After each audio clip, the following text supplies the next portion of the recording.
大命型男打乞嗤噴出子彈。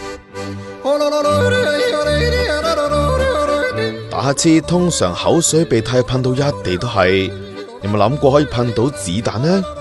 世事無奇不有，28歲嘅意大利型男聖傑爾馬諾就得啦。英國每日電訊報報道，意大利拿不勒斯嘅大除夕，人人歡呼喝彩，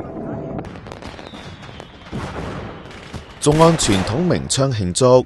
點知其中粒.22口徑子彈打中聖傑爾馬諾，大家都諗住佢死梗，點知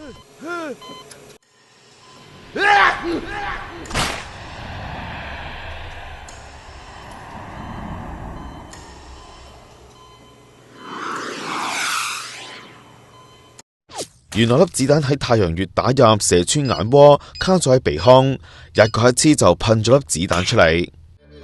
聖傑爾馬諾已經返咗都靈做手術清除殘留嘅碎骨，醫生話佢大命，相信佢好快好返，終唔會有後遺症。